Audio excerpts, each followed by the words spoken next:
Hey idiots! I'm back, and I am here with one of my favorite guests in the past of the show, one of your favorite guests, based on the numbers, by the way. Oh, thank you, guests. Or listeners, I'm a guest. You're the guest. I can't keep it straight. You guys are just idiot listeners, and we love you for that.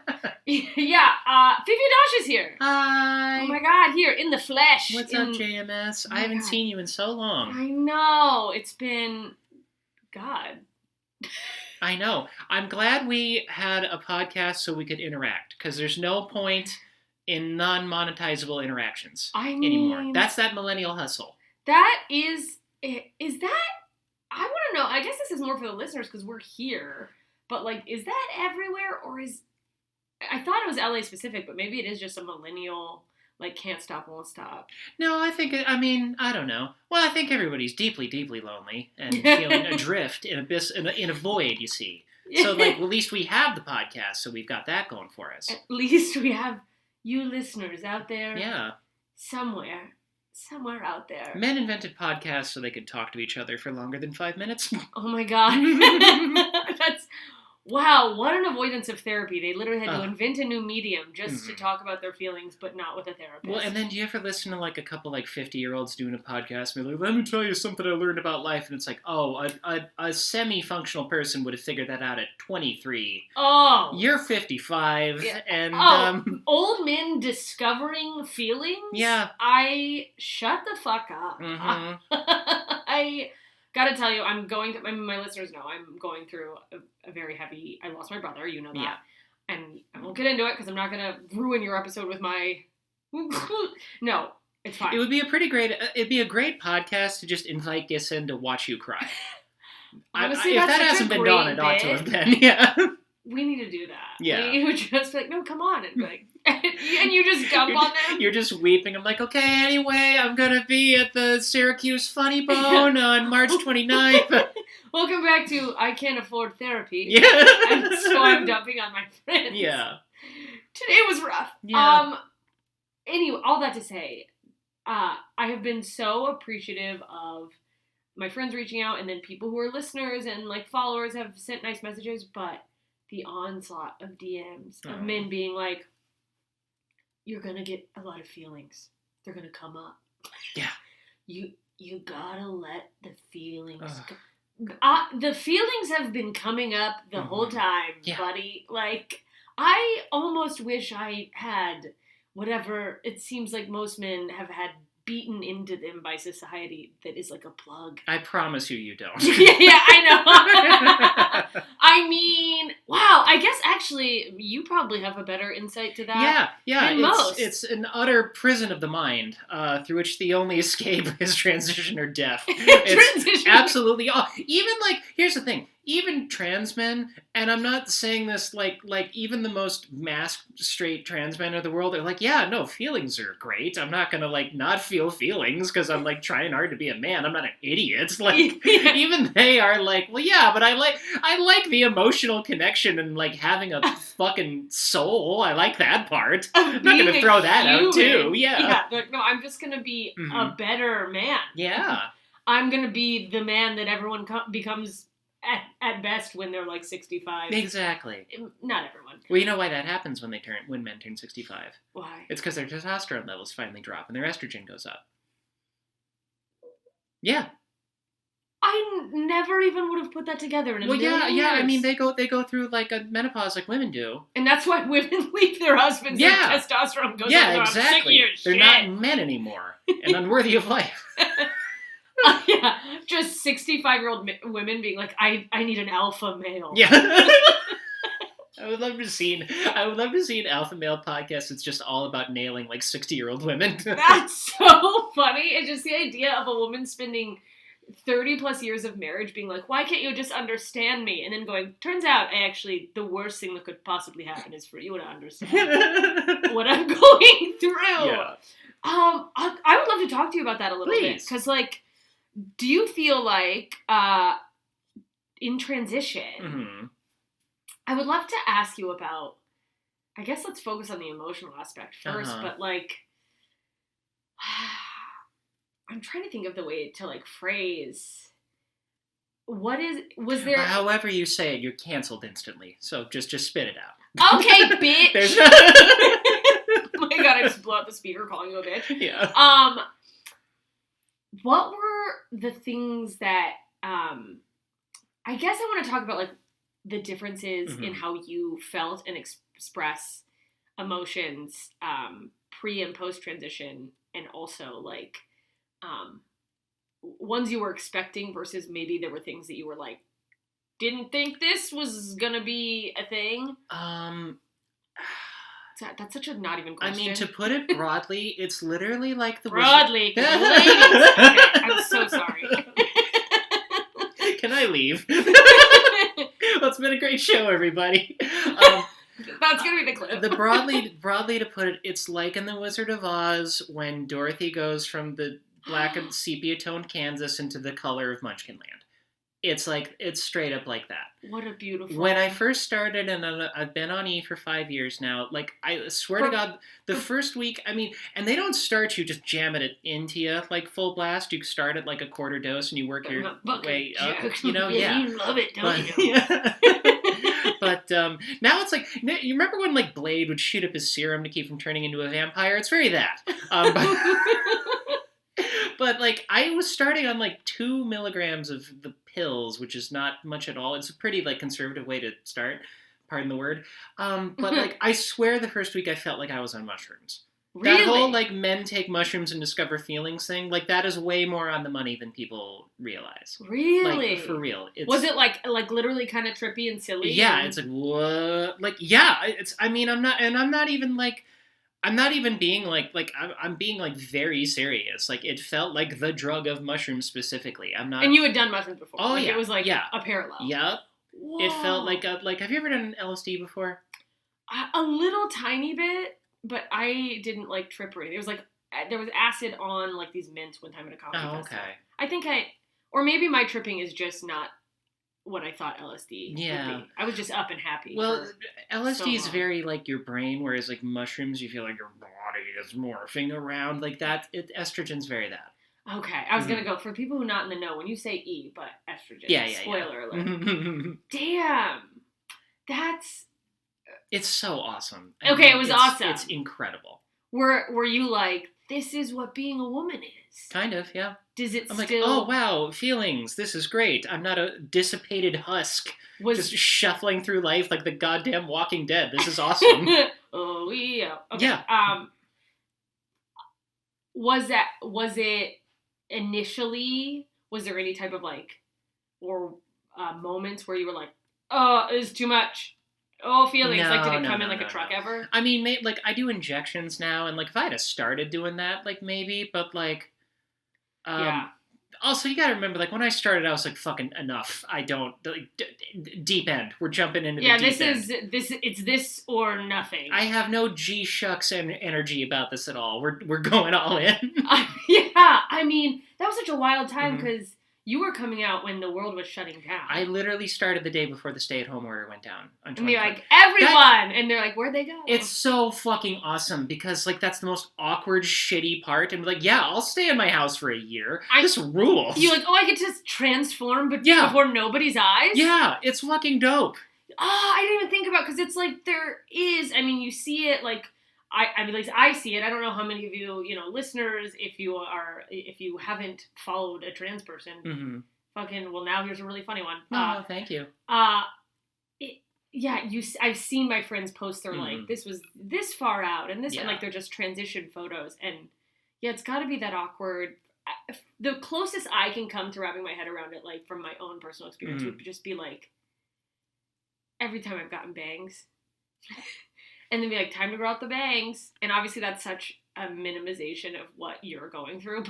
There's just an awkward period. And you shave your head and you want to grow it back long. There's going to be, and now you're trying to fully go from dude to lady. Yeah. That's why, like, by the way, the bangs analogy, like, you're not far off, because it's like whenever I hear a girl say they want to be like, I think I'm going to shave my head, I'm like, here's what's going to happen. Because I started when I started, my head was fully shaved. You're gonna look like a badass for like 4 months. You're gonna have a pixie cut for another 6. Then you're gonna look like an alcoholic French clown for 3 years. Are you prepared for that? Because those are the stakes. I've spent my life becoming an alcoholic French clown. I'll have you know, if only disrespectful to my people. That's so funny. An alcoholic French clown. I'm dying. Was there going back just to a sad mime just dying in a gutter? Yeah, and in the Marseille waterfront. Watching a YouTube makeup tutorial, being like, Where is she? Yeah. By the way, I went to a clown-themed sex party the other day. Jesus Christ. But I don't feel like we're done with this, but let's put a pin in that. Okay, we are coming back to that. Yeah. That's how you tease an audience, JMS. You're not changing the you're gonna, channel. You're going to cycle through whatever generic dropped ads I get 2 pennies for at the end of this segment. You're coming back because we're fucking talking about this goddamn clown sex party. Oh, yeah.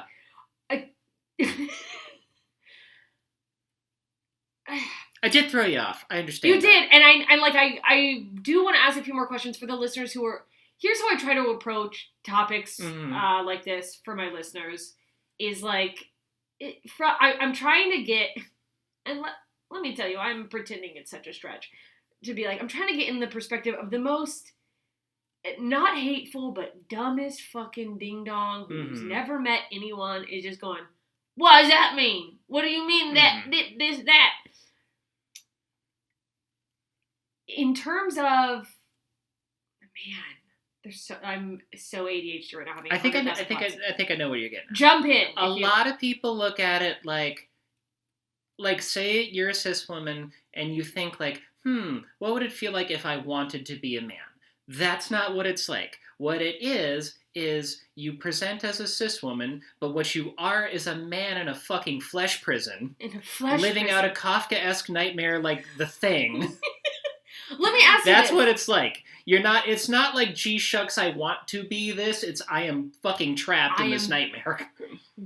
How do you know? I know that's like such a crazy question, but for someone maybe who's listening who maybe is experiencing this or is like unaware of like that's what their whole confusion has been, because I could be wrong. I imagine there are some people who one day go, well, there are. That's what the fuck that is. Well, I started when I was 33, which is older than Beyond the Curve, like for people nowadays. Yeah. You know, but it's like a lot of people think like, well, if I were that, I would have known out of the womb. But like a lot of people, one thing a lot of people don't want to admit is like a lot of people are just not in touch with their genuine selves. No. So like I don't know who I am at all. Cool.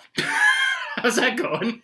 Anyway. It's a nightmare. But like, I mean, I don't know, like I'm an alcoholic in recovery, and like a lot of that is like, oh, I've piled intoxicants and bullshit and defense mechanisms on top of my soul my entire life. Let's start shoveling that shit down, and then you get down to the bottom, and then there's a princess at the bottom. You're like, oh, this so that's how I figured it out. But like, I mean, I think a lot of people, like, you first have to get in touch with like, hey, do I really know myself? And that's not everybody can do that. Well, and do you think like people our age and people a little bit older? I don't want to use the term easy in terms of how it is now. It's obviously still very hard with the way society's built and the stigmas. It does seem to me that it's more in the zeitgeist, so it might be easier for a younger person to go, oh, yeah, that. Whereas people our age and maybe a little older, I don't know about you. I know you grew up in South Dakota. I didn't see a trans person for, actually now in retrospect, I did work with one. Oh. But in high school. But I don't even know if, actually I shouldn't say that because I don't know that they were trans. They were just a very, very feminine, what I would have thought is a very feminine man. Yeah, I mean, like, that it's like, Jesse's gay and has a pink car and wears a zebra hat. Right. Like, and has long curly hair, but is a man. Right. So I don't know. When I heard zebra hat, I literally thought, like, Chris Rock's character from Madagascar, like a hat, like a theme park hat. Zebra like, cowboy hat. Yeah, just like, I just was like, that's what a gay man is, which is also so... Zebra hat says non-binary to me, but go on. Yeah, it's like, you're not even identifying as people anymore. Yeah. You identify like it's like a tourist dad in a cartoon. Yeah, like, do you feel like, I mean, do you think that there is any reality in that where it's like growing up somewhere where maybe you didn't see it, it was hard to realize that's even... Yeah. Because it was very binary. Mm-hmm. It was like there's boys and there's girls. Well, there's also like, you don't know about its existence at all, based aside from like, fucking Jerry Springer, and like they make it like this cartoonish. Too. But you know what? There are TikTok channels of like playing clips from like Jerry Springer, Sally Jesse Raphael, like shitty '90s TV, and it's like, so progressive. Oh my god, so many.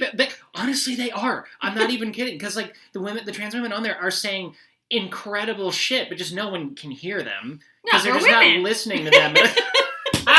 How does it feel to be ignored? By the way, I will say this, I'm not saying everybody liked my comedy before, but no one ever went out of their way to tell me I suck the way they do now. So it's like, okay, guys, you don't trust a word that's coming out of my mouth. You automatically think I'm unfunny. You don't trust any of my experience on anything. You say I'm not a woman, but you're sure treating me like one. Fella. Like, you sure are doing it. That's so interesting to wrap my head around, because as a female comedian, I've always been like, well, not always, but especially ever since I started posting clips and being like, time to do social media, I have been like, it feels like people are harder on women just from the gate for this. They just go, I've decided I hate you immediately. And you have the experience from both sides. I didn't change my sense of humor. No, you're still funny. Probably funnier. Well, thank you. Just kidding, we're women. I mean, the only thing that really changes, like, I have a different set of, like, a different POV, and I'm happier. That's it. Which, don't get me wrong, like, that pisses people off, just being happier. Oh, no, miserable people hate when you're happy. Well, because, okay, here's the thing. Do you remember, like, before I, like, flat out did it, like, I was doing, like, gender non-conforming shit at the Comedy Store a lot? Yeah, no one gave me an ounce of shit about that ever. Nobody cared until I started feeling good about it. No, because misery loves company. And also, there's this lie, and we'll go to a break. So visit the Comedy Store in the Sunset Strip, everybody. Well, there's this, like, trope that people, as I drool, cling to, of this romanticizing of the, like, broken clown. Yeah. And this, like, you've got to be suffering. And it's like, I am suffering, but, like, you don't have to be miserable. It's like, because people think that you have to hold on to, like, being a piece of shit. You have to live in your depression to be funny. And it's like, I've done both. I've lived in and, like, drowned myself in feeling miserable and, like, attached my grief and depression to, like, a fundamental part of who I am. Yeah. And I've also healed. I know I joked about being like, I don't know who I am, but it's like I've done work, and obviously life's, and, like, shit happens and sad stuff comes for all of us. But, like, my comedy is not worse when I'm happy. No. It's better. I'm more able to be present. I care. But you know what? I do have a theory on that. And wait! We're going to take a quick break, and we're going to hear the theory as soon as we come back. Let's hear that. Okay, we're back, and you have a theory. Okay. I really think, because, like, I listened to a lot of gnarly shit comedy, like, when I was, like, absolutely at my worst. Like edgelord? Yeah, like I hate to say this, because, like, so many people involved in this world are such true pieces of shit, but, like, I was a big Opie and Anthony fan for a long time. Okay, yeah. And, like, I really, and, like, this was at my fucking worst. And I truly believe, like, when you're that low, you need someone who's there to meet you. Yeah. Like, if you're doing, like, you don't want to go find a clown and see the clown is doing better than you. You don't That's not endearing. Cartwheeling and being like, I'm doing great, actually. Like, oh wow, I'm doing worse than the professional idiot. That's, oh dear. Oh, kill me. I gotta look at some things I'm not prepared to. So I really think, like, I don't know, I feel like dark, shitty comedy is like surgery, and fun, happy comedy is like a topical cream or yoga. And if you need one, you really, really don't want the other. Yeah. You know what I mean? It's not the right treatment for you. Now, I think if you're, like, constantly in bottom level and just kind of being, like, kept alive, like that's a cope. That's not a solution. Yeah. But, like, people down there, I genuinely think people down there need that. But, like, I really hope it's in the service of going up, or else that's a sad life, my guy. Yeah, it's like, is there are you just going to stay on life support? Yeah. Or are you going to, like, I mean, I don't know what the analogy would be, but it's like, okay, you know, you gotta move your body. You son of a bitch. Yeah, sorry. If anyone heard that, it doesn't matter. We just bumped it. I do it all the time. Mm-hmm. And I don't even know if it makes a noise. Yeah. Well, we made a noise reacting to it. We panicked. We overcorrected. Yeah, we absolutely did. Yeah, because it is, like, when you are feeling like that, there is, because I've been the same way. I've been into really, like, dark comedy. I've had phases where I've done really dark comedy, and it's like, so much of, I think, what makes comedy good for an individual, or dare I say important to someone, is feeling understood. Like, the things I laugh at the hardest are things where I go, I do that! Oh my god, I thought it was just me! And so I think sometimes for people who are really that low, they're like, okay, it's their backwards, fucked up way of being like, I am not alone. Yeah. Though I am very alone. I agree. Yeah. But then, you hope that the way that you hope, I mean, I hoped from the beginning of my comedy. I was like, yeah, I'm doing a lot of dick jokes. It's what I know. Yeah. I hope I evolve. Only time will tell. Mm-hmm. Yeah, and it's like, I don't know, man. Like, I went from like aiming at the darkest shit 24/7 to like, now I'm gonna make a TikTok where I'm wearing cat ears and like licking milk out of a bowl. And like, if me from then would have seen me now, I'm like, man, I'm gonna kill myself. This is not doing it for me. Like, talk about the Holocaust. Yeah, I'm hanging on by a thread. I mean, so true. It's like literally the shit I would say, my younger self, my 17-year-old self would say to me, just the fucking cancelable words I would use to describe my behavior as someone who's journaling and is talking about mental health and their father and death and like, and just, actually, you know, there is a silver lining. Shut the fuck up, bitch. Yeah. And it's like, you know how every like boomer stand-up like just says a bunch of regressive shit at the end? It's like, you know, I think it's really important we all get together and laugh. Like, what? Stop doing this. We all came out of our homes after they talked about being at the mall. Yeah, shut the fuck up, Mandela. Fuck, it's so real. Yeah. Are you finding with stand-up, like, you're finding, like, a new audience?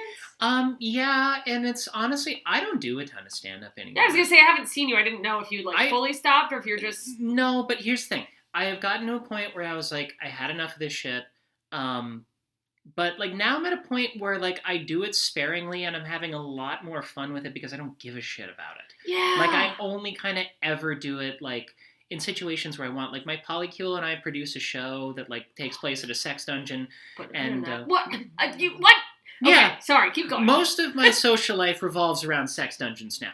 Jessica. Yes. Yeah, and it's kind of warping my mind because, like, I remember I went to my friend's birthday party at their commune out in Pomona, and, like, we watched a movie, and the movie wrapped up, and part of me is like, oh, I'm gonna take all my clothes off, we're gonna have an orgy. No, we're not having an orgy this time. Oh, that's all your other outings, but we're just having soup today, and that's fine. I mean... That's good, clean fun. Getting soup when you expect an orgy. Yeah. Is this, but a good soup? Yeah. Oh, yeah, just a hearty, good... turnips grown in the community garden. It was wonderful. Big, thick soup. Earthy vegetables. But, like, yeah, I mean, just from making videos and doing stuff online, I remember last year, during Pride Month, like, I mean, my level of notoriety is such that I probably get recognized in public, like, once every 3 weeks to a month or so. Great. But during June of last year, where it was Pride, and I was probably going to an event with a ton of queer people every single night. People? Yeah. Like, I don't think I went to a single event where someone didn't say they liked me or want a photo or something, and it's like, if I go to any vaguely queer thing, like, someone will know who I am. Like, I was at a furry rave recently, and it's like, I love your videos, and it's like, yeah, hi, I love you. Yeah, I've found my groove. But yeah, yeah, and, like, more people told me that they knew who I was and liked my comedy in the month of June of 2024 than did in 13, 14 years of doing stand-up the way I've been doing it, including getting on TV several times. So I'm just like, why would I? This is just such a bad ROI, and I like this other thing more. Yeah, it's a trivial pursuit. It's also, I do wonder if stand-up can be its own form of a drug. Oh, yeah. Where you're like chasing the laughs, which maybe our brains falsely translate as like love or whatever, or just respect or appreciating what I'm doing, or just, it does feel good to entertain a crowd. And I do wonder if there's some level of, now that you're happy with who you are and you're, you know, living your like true life, you don't need it the way you needed it. I don't, but you know what? Like, I still feel that, like, compulsive, like, I gotta get out there. Like, like, I remember, like, I'm not grinding. I still feel it. I gotta remind myself I'm not doing it because I don't want to. Yeah. But, like, part of me feels like, the train is going off and I'm not on it. And I'm like, no. You don't want to go where it never worked. I did it for over a decade. Like, how long do I have to do that before I be like, no, this is not me and this is working way better? Yeah. You know what's so embarrassing is my redneck parallel to that is I got way more attention when I released a country song. It's like, are you still making music? I, in theory, am. In reality, the person I was working with was like, the producer was my ex-boyfriend's friend. So I need to find my people. Yeah. But and it doesn't have to be country, but I do enjoy music. It's just such so a like good, Jessica. Such the opposite end of the spectrum of like, I had the same thing when I started doing Walmart songs. Right? Your music's so good. Will you please make more? I want to. I fucking love it. Oh, thank you. That means so much to me. God, that's so good to hear, because also I am still full-time, like my money comes from stand-up, but I have also reached a place where I don't, it's not like I need it. I'm like, I get to do it from a place of joy, but I have the same thing of, sometimes I think like, oh, am I failing because I'm not, like, don't have that weird desperation of, I don't even know what I was desperate for, but it's like, I don't have this, like, evil villain, like, I need more, I have to be the best. I mean, I feel that sometimes too, but like, I don't know. Sometimes I worry it's just been shifted a little. You know? Now I'm like, no, I want to be cool like all these other people. In a different way. Do a voice on Has Been Hotel, and I want to do that, and, you know. I mean, right? But that is cool. It is cool, right? It is fucking cool. By the way, I'll tell you a thing I was hugely jealous of. Yes. Robin Tran, my co-host of the Skin Suit podcast. Check out the Skin Suit podcast. That's how you plug. Two fucking funny ass bitches. Thank you. Robin, respectfully. Because Robin does stand-up, and that's what she's about when she wants to do. I kind of am not anymore. Yeah. But we were wrapping up a pod the other day. Robin dropped the fucking bomb that from doing stand-up she knows Chelsea Manning. She knows Chelsea Manning? She knows Chelsea Manning. How? She's like hung out before. What? Just because Chelsea went to go see her. Also, I have no idea what Chelsea's life is like. Her whole thing is like, I'm in solitary confinement. I'm the grand marshal of this gay pride parade. What's your life, girl? I don't know what your deal understand. is. Yeah, but she just knows her. And I'm like, why? How do you just have Chelsea Manning in your fucking phone? That's Chelsea insane. Manning goes to shows? Yeah, the hero? Jesus. Yeah, and also... Fucked Elon's ex-wife? She's a queen! That's iconic. I know. Well, it's also like, anyone who knows Robin does her stand-up in, like, stints of, like, Robin will be like, I'm out of commission right now. Yeah. That's not the words she uses, but, like, she takes these big breaks, or she only does it in the way she wants to do it. So even, it feels like the odds of running into anyone in that way, that's fucking hilarious. Robin really prioritizes when she wants to go up and how she does her career. Now, having said that, she's also lazy as shit and loves canceling plans. No one loves canceling a plan more than Robin Tran. Robin makes plans just like, I can't wait to pull the plug on this. Yeah, she once... She once canceled going on something, and it was something we wanted to get out of. But she was like, well, the fires in LA happened, and I think I might have breathed in some toxic smoke. And I'm like, you did not just cancel on a podcast saying you breathed in toxic fumes. That's so Let your manager handle this shit from now on, sweetie. You do not have the gift of schmooze. Yeah, that's so funny. I may have breathed in... God bless her. That's so fucking funny. Yeah. Okay. First of all, I know I already said it, but go listen to their podcast because you're both so funny. Thank you. And I want to talk about... Okay, what... Clown... What was the clown orgy? What was the clown sex party. So I met my Polycule, my main partner boyfriend, and all of our partners basically through like the... And we're going to talk about that too. Through the BDSM dungeon scene in LA. I met my boyfriend at the dungeon that we now run our show at. You're paying regulars. Yeah. So basically the other night that same dungeon had a clown themed party, which like I never thought I was into, but like my boyfriend is banging the owner, so we get into there for free. What a slut. Yeah, I know. Like this is the benefits of polyamory, like are everlasting. I mean, that's... But dude, a dude laying down dick good enough to get free shit. This is progress, you guys. But so I was just like, whatever, I'll just go, whatever. But here's like the funny part. Like I get to shit early because I like getting the timely. I like getting to my event at 8, getting home at 11, watching one episode of Star Trek: The Next Generation while I fall asleep, and that's an ideal evening. We love Next Gen. Yeah. But anyway, I got there kind of early, along with like a bunch of other people who got there early. The party really didn't get going till like 10-ish or so. Were you all dressed as clowns? Yes, we were all dressed as sexy clowns. Oh, you know what? I don't know why we didn't put together that you would be sexy clowns. I'm just picturing Bozo the Clown. No. It was sexy clown girls and a lot of guys dressed like the Jared Leto Joker, basically. Okay. Which, you ever have a thing where you're like, oh, that's hot and I hate myself for it? It was very that. Oh, yeah. But anyway, we're like waiting for the sex party to start, and there's just kind of a thing playing, and we're all sitting around in a circle at the sex dungeon.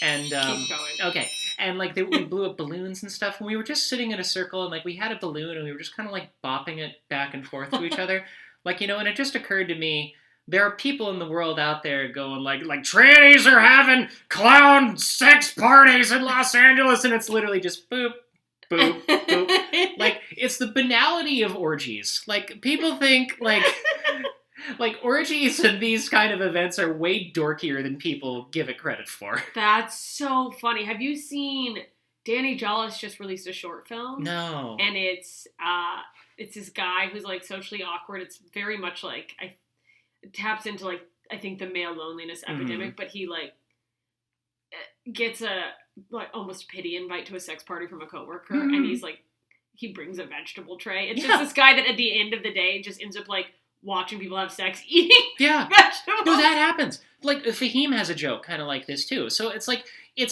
I don't know, it's yin and yang, because you'll have one room where it's like, is a trans femboy chained to a bedpost with fingerless gloves, and he's getting, vibed until he barks like a dog, Sure. But then someone in the other room is like, can I have some of your gluten-free Fruity Pebbles? Could you not? They're kind of hard to get. Okay. And then, like, a couple people are, like... Stingy with the Fruity Pebbles? Yeah. That's the worst thing A couple people are, like, snuggling and watching Deep Space Nine. Other people are talking about, like, the Kirby video games. Like, this is what a real orgy is like. It's not Eyes Wide Shut. That's so funny. Yeah, because I think...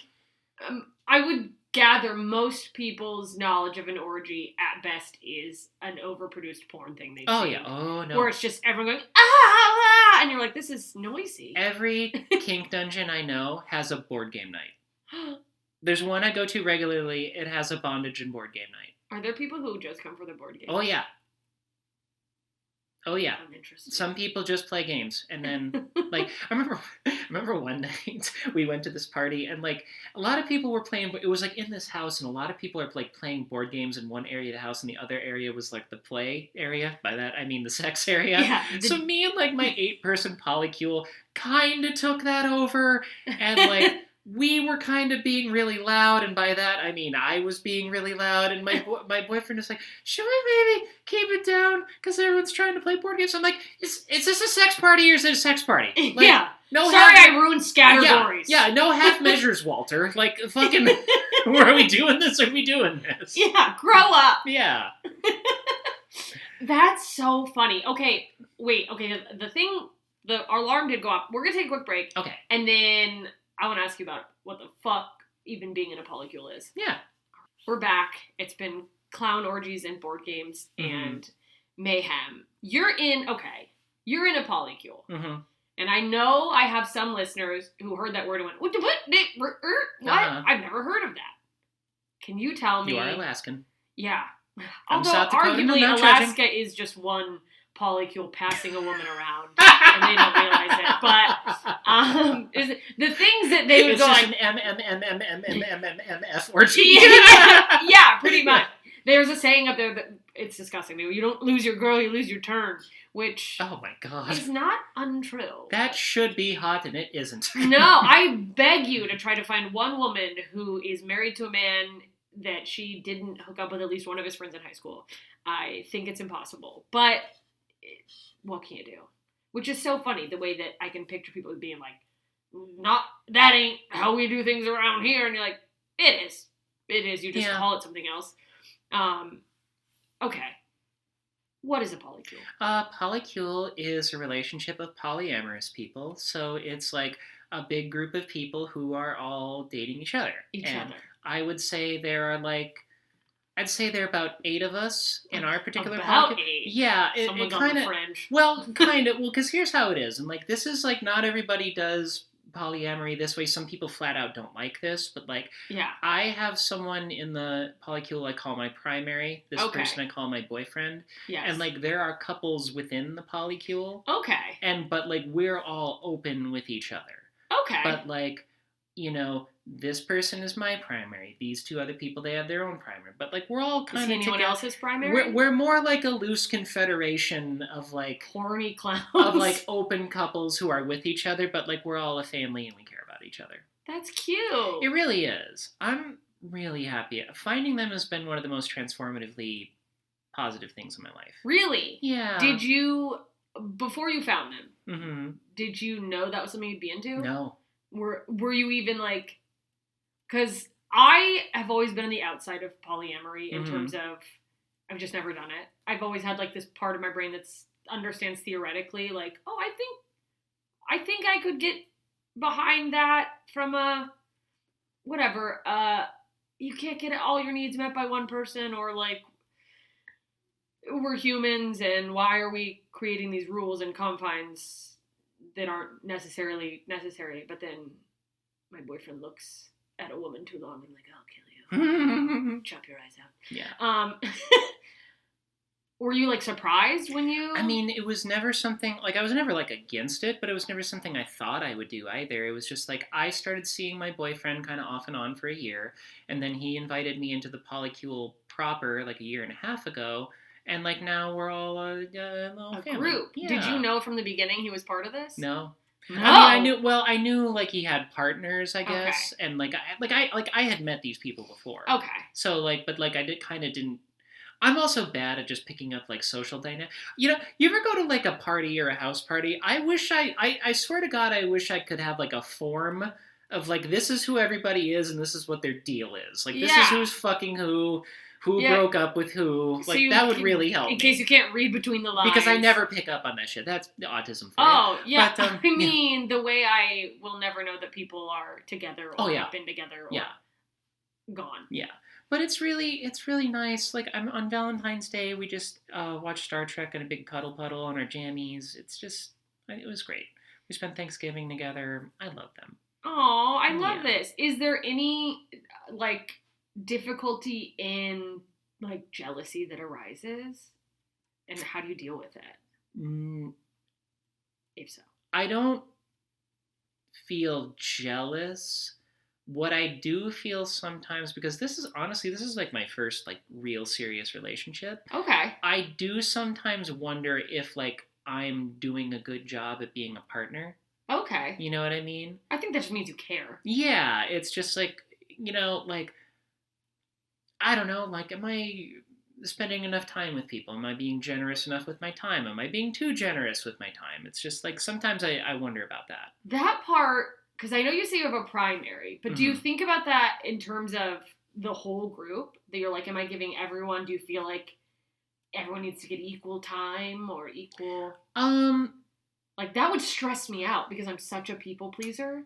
And having one person, I'm like, oh, is it enough? Not really, just because we kind of hang out with each other all the time. Okay. Like, every Sunday we meet up. We have this one house where most of the Kule lives at, we call it the Ranch.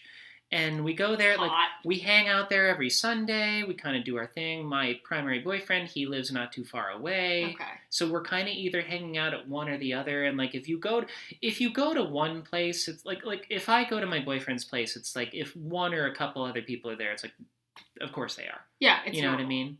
Does it ever get, like, are there ever times where you're like, oh, I would like to have more one-on-one time with either your primary or with someone else, and then it becomes a little stressful? Well, like sometimes, but you just kind of got to ask, You just because you just kind of want some more laser focus time and be like, yeah, hey, boyfriend and I, we're going to have an alone night tonight, and, that's fine. Also, can I tell you something? Also, I will say this. A lot of people really don't like this. They really hate the idea of hierarchy in polyamory at all. I'm interested. But it's like, I think when they think about that, I think what they're mainly trying to prevent is, like, say you have, like, a heterosexual couple that has, like, a girlfriend, and it's like they're the couple, and then the girlfriend is, like, the help. You know? I think that's what they're trying to avoid. That's not, I don't feel that. You don't feel that at all? I feel like everyone is getting their proper amount of engagement and everyone's really satisfied. Here's, I'll say my, like, out of maybe outside perspective or out of the loop. I interviewed a woman who was polyamorous. Mm-hmm. She didn't say polycule, but unfortunately the audio and stuff got fucked up, so no one knows what I'm referencing because I couldn't put the episode out. I'm so mad. Ooh. And the situation she was in, it was like there's a guy, and he has a bunch of partners, and they all get their time with the partner, but it doesn't, yours sounds like it's a group, it's cohesive. Theirs is like, I think I got mad that I'm like, there's just this fucking dude walking around going, one isn't enough, and all these, from my perspective, although she seemed so happy, but, like, I brought it up to her too, but it was this, like, is everyone happy, or are these a bunch of women, like, breadcrumbing and being like, a little bit of attention from a man is better than none? Well, here, I will tell you this, and you might find this controversial. You might raise an eyebrow at me. My boyfriend is my primary. Yeah. I am not his. Stay with me. He has a partner who he's been with, like, forever. Okay. I know her, and we jokingly call each other sister wives. Cute. And they've been with each other for years and years and years. They've lived with each other before. Yeah. Like, they had plans to, like, buy a house and move in together. Like, I would not do that, I don't think. You're not interested in that? No, but, like, I mean, not right now. I mean, I don't want to give out too many specific details, but, like, I totally know this is what it is. I'm fine with it. You're totally fine with it. This is what I want to, like, I'm curious to hear. Like, this is the vibe that works for you. Yeah, I look at him as, I just don't complicate it, It's just kind of like, I love these people right now. Yeah. And you're like, I enjoy our time. It doesn't need to be this. And, like, I understand my boyfriend's, like, you two, like, you ever see Big Love? No, actually. Oh, it's so good. I'm basically the Chloe Sevigny of my situation. I bet this is a great reference. Who wouldn't want to be the Chloe Sevigny of anything? Of anything. But, like, I'm like, I know their deal, I know my deal, and, like, And you're getting your needs met. So. Yeah, I'm getting my needs met. Like, I'm still dating other people. Yeah. So I'm not, like, like you're I not said, like, this is all I get. Yeah, I'm not. Yeah, because you're also not even if I weren't dating other people, I'd be very happy. Yeah, I'm totally happy right now. This is so great to hear, and that's why I ask, because it's like, all I have is my lens of what I think I would feel, and also I never am 100% sure how much of what I even think is true about me in situations like this is, like, my deep, deep truth, and how much is, I gotta check these boxes that society told me. There's definitely a gray area for me of, like, I don't actually know if that's what I want, or if that's what I have just been so told I'm supposed to want, that I think that I would hate not having it. Have you... Okay, obviously we're not gonna, like, spill all the tea, but has anyone new come into the Polycules since you? Someone someone had a bit, like, we're friends with this person and all as well, but someone I would say had a bit of a trial period. This is what I want to know. Is like, how do you? Didn't quite out. We'll keep your resume on file. That's so funny. That's what I was curious about, because it's like, you know, you said you dated your primary for like a year and a half and then got invited in. Mm-hmm. Is it like an unspoken, or is there like well, some of us are interested in maybe bringing this person in, like sorority recruitment? Kind of, yeah. And I mean, like we have friends who are like, you know, they're our friends. I wouldn't say they're like in the polycule, but like if we're having a play party or something and they're there, no one's like, what are you doing here? Hey, you're not in a cule. Yeah, you know. So it's like, but yeah, that it has happened, and like somebody left not too long ago, and then that's gotta be. Is that hard? It kind of was. Like, you wouldn't think. It's like, okay, well, there's 7 other people. That's great. But, like, one you miss them because you care about them. And 2, it's like, it does kind of throw off the dynamic a bit. Especially, now an uneven number. I can't go to a theme park with 3 people. Yeah, I know, right? It's very confusing. One person just left out, like, well... Yeah. I guess I'll just jerk off in the corner. But yeah, like, I don't know, someone was kind of, like, hanging around with us a lot, and it kind of didn't work out, and there was a bit of drama, but, like, all is well now. But, like... That's what I was like... Has anyone ever pitched someone and everyone's like, no? It's like staffing a writer's room where they're like, they can't be here. No, I mean, for real. Wow. Yeah. Did you... My boyfriend is being like, hey, do you want to fuck such and such with me? And I'm like, no, I don't think so. Okay. No. Okay, I guess it's just me. Yeah. Do you date... I mean, you have this whole polycule, but you said you're dating other people. Do you also date outside the polycule? Yeah. So it's like, this is like the core group. Mm-hmm. But you guys all, not that everyone does, but it's not weird if anyone is like, I'm also going like dates, or... No. How do you... I mean, I guess you probably just throw it out there, but like, how do you, when you're going on like a date or trying to date other people, how do you bring up the polycule? You just don't. You just do it. There's no okay. No, there's just no faff to it at all. It's like, hey, I went out to the furry rave with such and such. You remember him? Oh, yeah, okay. Yeah. Yeah, it's no big deal. What about have you ever encountered the opposite, where like you go on a date with someone and it's a good vibe, and then you're like, yeah, I'm part of a polycule, and they're like, what? Like, have you ever met someone who's like, oh, I thought maybe this was going to be... I do try to tell people... From the jump. But just, I don't know, like, it's just, like, in my circle now, it's just not weird. Yeah. There's probably, I imagine it's its own community, too, so there's, like, an overlap of... Kinda, yeah. That, like, maybe some of the people you're dating you've bumped into at a dungeon. Yeah, I mean, pretty much, yeah. Wow. And if you meet them on, like, Field or whatever, it's like, okay, well, you probably know that scene. I mean, yeah. You're not on here looking... Yeah. Exclusively for monogamy, surely. Also, I should mention too, we are all trans, every single one of us, and that's like a small thing. Everyone in the polycule is? Yeah. Oh. So it's like, you know that annoying thing where it's like, oh, you're from Chicago? Do you know such and such? And it's like, that's an idiotic question. But like, if you go, oh, you're trans in LA, do you know this other trans person in LA? Like, probably. That's not at all a stupid question. That's good to know. Yeah. Because it's, because you do get that with big cities. I get that with Alaska, which isn't even, it's a whole state. But that is funny. I just didn't even put that fucking together. Wilderness in that state. Is People living in cabins. It's like nobody knows that person. Yeah. How do you know them? You don't go to Alaska to want to be known. Yeah, they don't want you to know them. Yeah.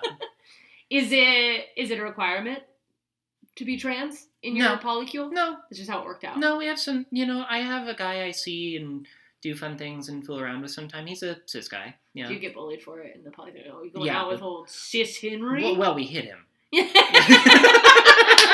I love you. We strike him in the mouth. Yeah. No, but like, pay for your sins. I don't know. Like that guy I see sometime. He's also like, he's not trans, but like if he told me he was an NB in like a year or so, I'd be like, yeah, of course. You're like, yeah. Yeah, but like he also is just sort of like, he didn't come out exactly, but you can tell his life was pretty square, and now he's doing a lot of queer shit, and like he's bi, and he's just like super all about it, and it's just like, I mean, Yeah. Yeah. Did you find before the polycule, I'll ask this, and then I think we can probably try to wrap up. I'm just this is so interesting. Was dating when you first transitioned, how was it different in terms of like challenges maybe you were like met with from when you were just like when you were a dude? Man, you're saying? Yeah. Okay. When you were presenting as a man. Yeah. Excuse me. Okay. I can say this. This is a unique thing. This is going to sound weird. Did you watch the show Succession? I'm so embarrassed to tell you I have not watched Succession. Oh, okay. I'm ashamed, but everyone watching probably has, so your references will hold. There's a character on it who, like, he has this weird thing where he, like, can't have sex with anyone. He's really, like, compulsively weird about it. They never say this on the show, but it's an actual thing that, like, nobody knows about. It's called sexual anorexia. And it's a thing I had when I was living as a guy. And it's like what... It's like you were averse to it, yeah, or you wouldn't do it. What food anorexia is to your appetite, sexual anorexia is to your sexuality. Hot. And I had to do a lot of shit to overcome that. So, like, I didn't date when I was living as a man because I had that so badly. Oh, yeah. So you, like, didn't even... Yeah, because I remember you weren't really going on many dates. No. Like... Also, I'm sorry, like, the sex when you're in the wrong body just is... It's sex so even weird. When you're, like, it's unhappy so with the, like... When I'm in a state when I'm just, like, not happy with what my body looks like, that's hard enough. I can't imagine being like, this isn't the body I'm supposed to have. Can I tell you something wonderful, though? Yes. The female orgasm is so much better. It's insane. Okay. Like, the fact that men are obsessed with sex, it's like, if you only knew what you're capable of. Fucking Cool Ranch Doritos your orgasm is compared to, like, the Italian Thanksgiving that a woman's orgasm is. Yeah. Okay, wait. I have to ask you the obvious question that is popping up in people's brains. Mm-hmm. How is it different for you? It's so much... It's harder, more intense, longer. It's so much longer. Also, you know what? Like, we're like pigs. Yeah, yeah. It's also like, you know how sometimes you just, like, you do it really, really hard and you're kind of, like, laying around in a daze, like, for, like, an hour? Oh, yeah. Yeah, that... Men ain't doing that. They're not? Nope. Really? Nope. It's got to be God balancing out some kind of karmic scale. It's ridiculous how much better. Also, multiple times. Oh, I was going to ask, can you go...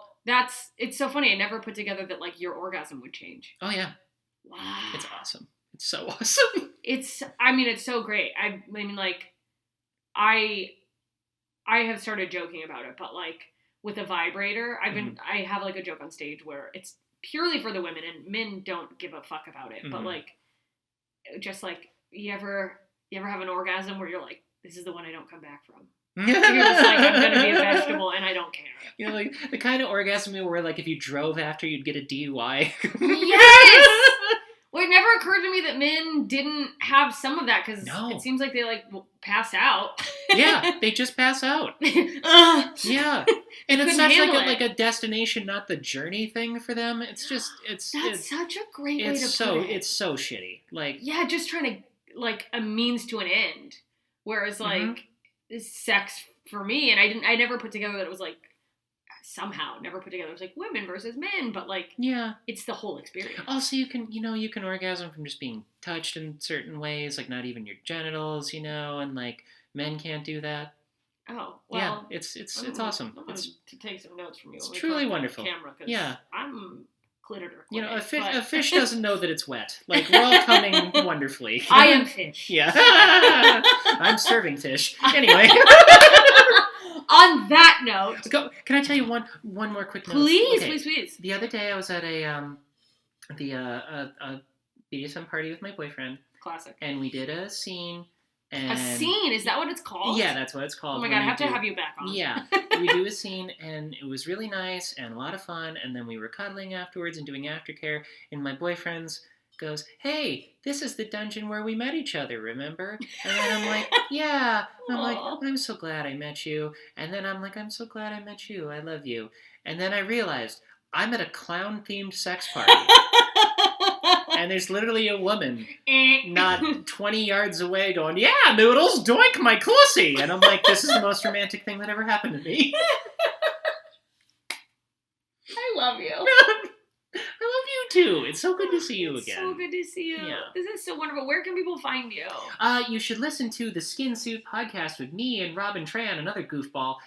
We have a podcast where we talk about such things as clown BDSM orgies. If that's your cup of tea, whose isn't it? It's mine now. Also, you can find me at Fifi Dosch on all Instagrams and TikToks and all that sort of thing. And yeah. And she's so funny. I love your TikTok. I need you back in my fucking...